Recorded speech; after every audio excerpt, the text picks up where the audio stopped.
Reporting live from the downstairs bathroom because the lighting in here is spectacular.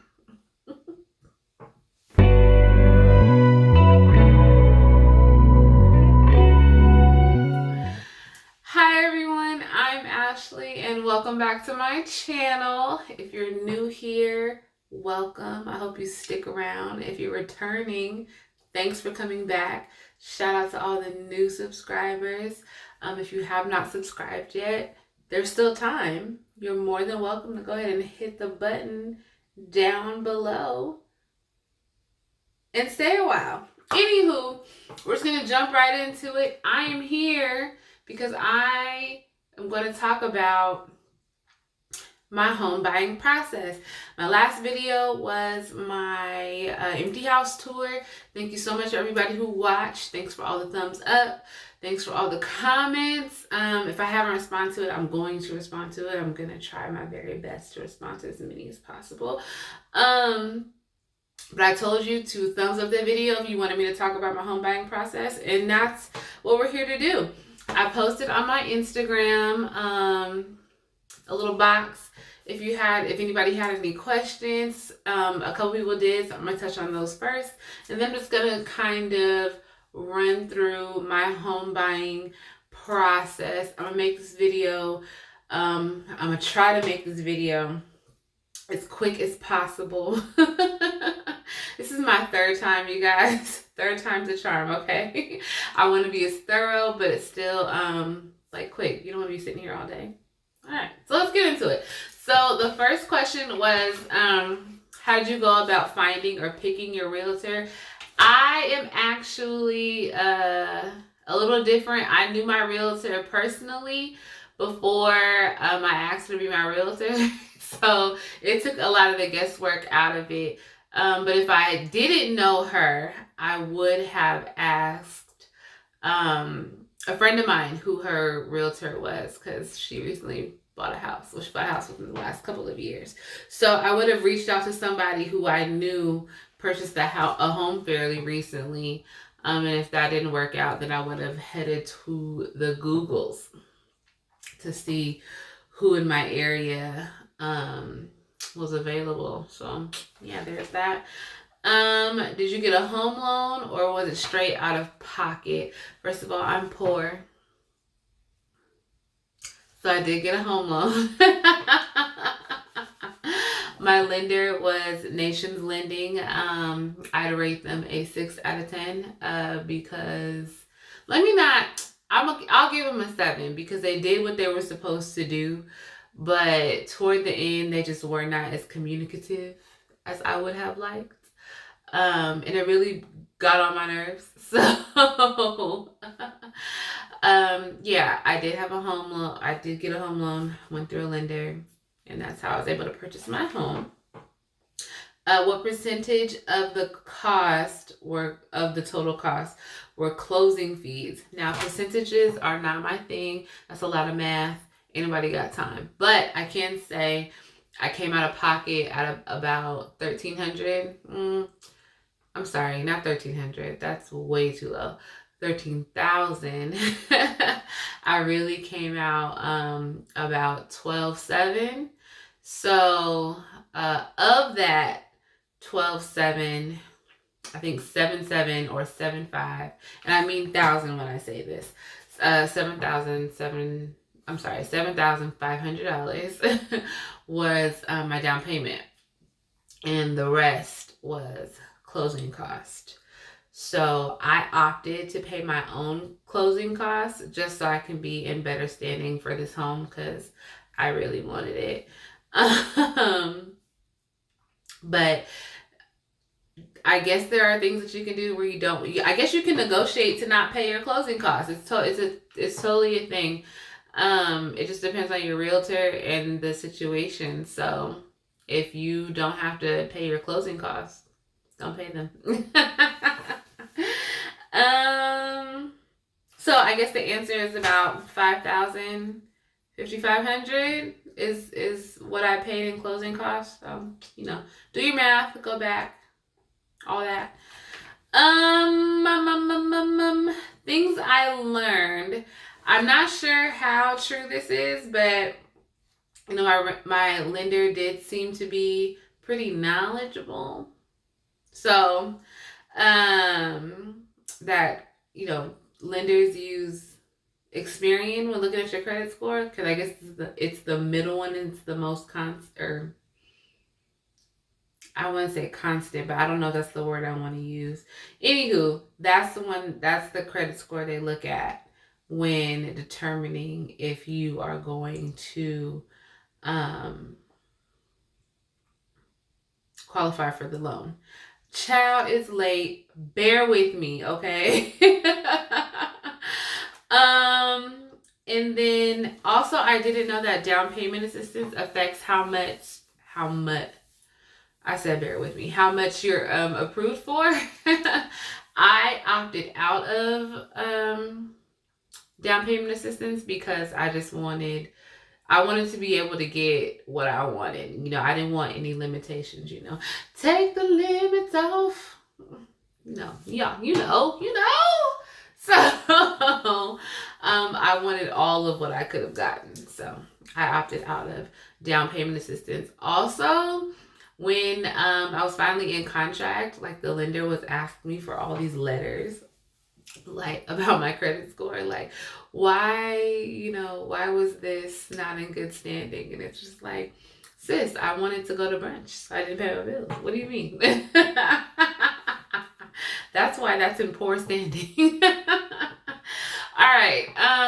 That is it for the question. So I guess I'm just gonna talk about my process. So I closed on my home on December 11th. That's when I signed my papers. On December 11th of 2020, I had actually started the process in October of 2019. That was when I sat down with my realtor and I was just open and honest about everything. I said, hey girl, I want to buy a house, but I don't have no money and my credit score is dismal. So we looked at my finances and she asked me where I wanted to live, what I wanted in a home. I didn't have answers for those questions. And I really didn't have, any money. Like I had money, but I was paying rent. So saving any money just was not in the cards. It probably would have took me years to try and save some money if I was still paying rent. So after that meeting, I had some decisions to make, and some debt to pay down and some work to do on my credit score. So I did that. In May, my lease ended for my apartment, and at that time, I chose to go live with my parents. We had all decided that I would take a year to save some money, and once that year was up, I had to go. And that was totally fine. Like a year was more than generous. So, I moved in with them. I started really looking at what I wanted. I sat down and was like, what's important to me. And in June, I talked to my realtor again. And we made a plan for how I was going to save the money and how much I might have needed. And we just kind of went over some figures. In August, I don't know why, but I just saw a home that I really liked. And I was like, I want to try for this home. I just want to try. So I got pre-approved. The next day, the home was off the market. Whatever. But it jump-started the process. Like, I guess what you want to do first before you even go looking at homes is get pre-approved. You got to know what you're working with. You got to know how much you're able to afford, or how much you're approved for, how much you're able to afford. You got to have these numbers crunched, okay? So my realtor, was like, get pre-approved. So I did that. That was, like I said, that was about August. I think September, I saw a home that I liked, put in an offer for it, and they were accepting the top 5 offers. My offer was number 6. That house ended up selling for way more than it was worth, so that's okay. Now in this time I switched lenders. So initially I went with one lender who was highly recommended, who still, does the job, but they didn't seem like they were really interested in trying to get me in my situation, off in the right direction. So my fabulous realtor had me switch over to Nations Lending, and they are the ones who took care of me. Now, we switched because we felt that they could get me more perks. They can give me more money, and they did. They did approve me for more. They did give me a fabulous interest rate. They were able to get me a few thousand in lender's credit.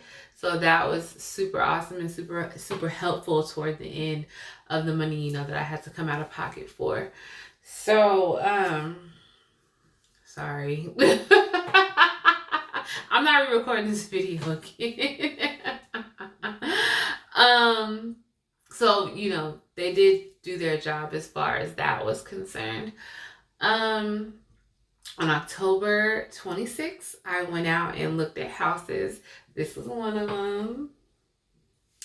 And I saw another one that I really, really liked on the 29th. Toya, who's my realtor, her information is down below.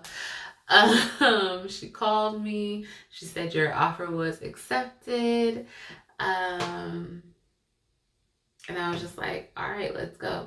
So I was in contract on, I think, either the 29th or the 30th. And I was set to close on November 30th. So while you're in contract, that is when they have you sign these papers. They have you sign these disclosures. They do what's called an appraisal on your home. Now, I've heard of people having to find their own appraisal and inspection. I did not have to do that. My lender actually took care of it for me, and it was tied into, like, the cost of everything was tied into my loan, which was actually pretty cool. I didn't have to have the money for it, like, right there. Because appraisals are expensive. Appraisals run anywhere from $500 to $700 and up, I do believe. So the fact that I didn't have to pay for it, during that, like, I didn't have to have the money to pay for my appraisal right then and there. That was awesome. So where was I? Appraisals, all that jazz. Contract was going smooth until the end, where we found out we needed another appraisal because my home was a flip. So someone bought it, they renovated it, and they put it back on the market. So apparently when you have a flip, you need 2 appraisals by 2 different appraisers. And that is where I got held up at. And I was very upset because nobody told me that this is what was holding me up. So I'm thinking I'm supposed to close on the 30th, and I didn't. I was mad. So I had to wait another 2 weeks until I can close. So my contract time was, instead of 30 days, it was about 45.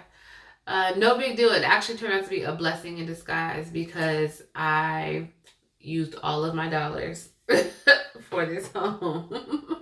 And I wouldn't have gotten paid again before my mortgage was due. So because it got extended, I was able to get paid again before my mortgage was due. Look, I had a few dollars to spend. Thank you, Jesus. So my signing was easy peasy. It was smooth. It was hella forms, but it didn't take all day. I thought it was going to take all day. It didn't. The notary came to my parents' house, which is where I was staying, and we went over all the paperwork. I got a fabulous pen. And I really just kind of signed my life away. And so once you are on record at the county recorder's office, then you can get your keys. Yeah, I got my keys that following Monday. I was ready to go. Closed on the 11th, which was a Friday. Had my keys Monday evening. All right. I hope that made sense.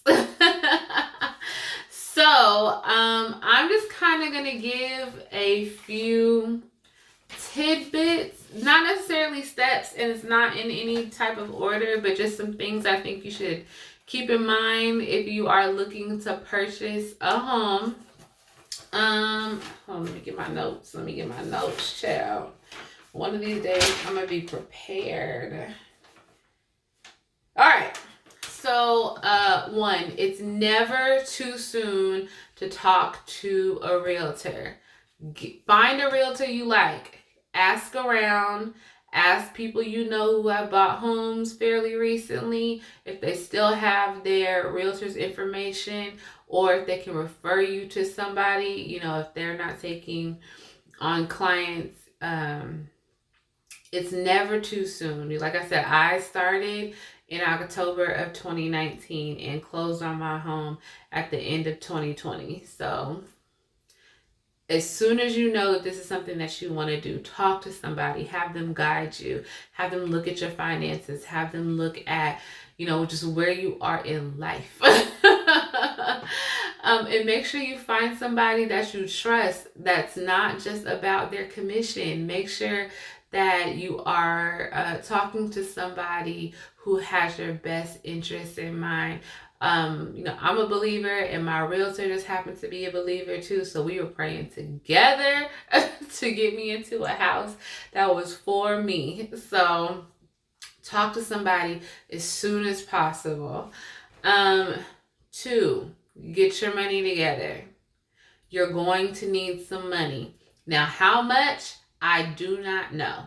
If I were just to kind of give a ballpark estimate, if your house is under $300,000, I would probably say save about $13,000 to $20,000. Because even if you don't spend that, you'll need stuff. You need furniture. I needed groceries. Like, you don't think about that stuff. It's just like damn, I need all this stuff. Especially if you're not coming from like your own place. Like I was coming from my parents' house. I had gotten rid of everything, so I needed some things.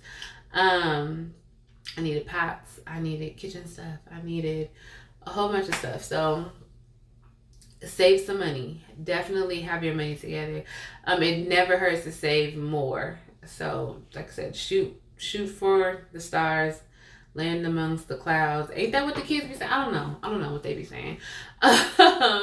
Or even talk to your realtor or your lender if that's the pathway you're taking, and ask them like, hey, with the market being this way and with my interest rate being this way, how much could you see me needing? And kind of go from there.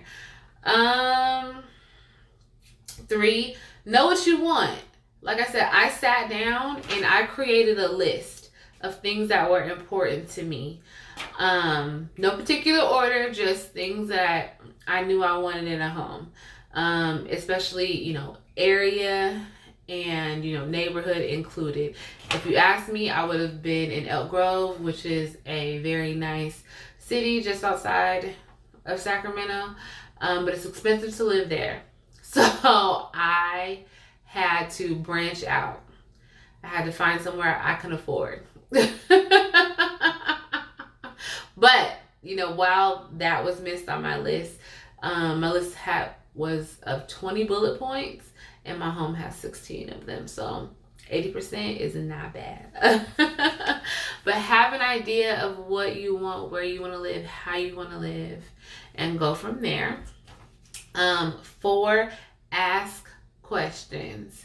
If you are uncertain of something, or if something doesn't make sense, whether it's in the beginning or it's at the end, make sure you ask. Do not be afraid to gain clarity. You're buying a home. Like, this is a big deal. So make sure you just understand everything through and through. There were plenty of times where I didn't know what was happening, and I was like, what that mean? What this mean? I don't know what this means. And don't feel like you're bothering these people. They are working for you. They are going to get a big chunk of change when this is all said and done, okay?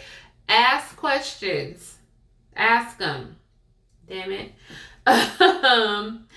Have patience, because this is not easy. Let me not say that it's not easy. It can be tedious. It could be taxing. Say you love a home, 18 other people love that same home, and 6 of those people can make a better offer than you can. So now that home is gone, and that form of rejection over and over again, it can definitely start to weigh on you. But just know that what is for you is for you. It's not gonna miss you. God has something very beautiful in store for you. So have so much patience when looking. Yeah, just it can be taxing on your spirit, but it's gonna be okay. When it is time, you will find the most beautiful home that meets all your needs. It's gonna be great. So, and I guess I'll just throw this one in for free. If you don't have, okay, get your appraisal, but also make sure you get your inspections. So there's like pest inspections for sure, electrical work. Even if you don't like pay somebody to go in and look at stuff, walk up in that home and turn shit on. Flick the lights. Make sure, the dishwasher works. Make sure that all the light switches go to something. I be hearing all type of noise, and I be here by myself. So I'm sorry. I thought I heard something. It was like, y'all keep me lifted in prayer. Anyway, yeah, walk up in the house. Make sure things work. Okay? There are a couple things that I missed, and I had to come out of pocket for. I was not happy. But whatever, that was on me. I didn't do my due diligence. So I'm going to tell you, if you see something you like, walk up in that bitch, flick every light, open every cabinet, turn every knob, make sure that things are the way they're supposed to be. And if they're not supposed to be, make sure you negotiate that the seller fix them before you go any further. Hello? Okay. I think that is all I have to say. I hope this was helpful. If you have more questions, please comment below. I will try my best to answer them for you. Yes, I think I can do that. All right. Yeah, I don't know. I don't know why I paused that long. Y'all, it's late. It's late, honey. It's late. I should be in the bed. But procrastination. All right, I'm done. Have a fantastic rest of your day, night, evening, whenever you're watching this. Please be sure to like, comment, and subscribe. Share. Tell a friend. Send your auntie, send your uncle, preferably the one that's single. If your father is widowed, let me not say widowed. If your father is single, you can send him too. And I will see y'all in the next one. Bye.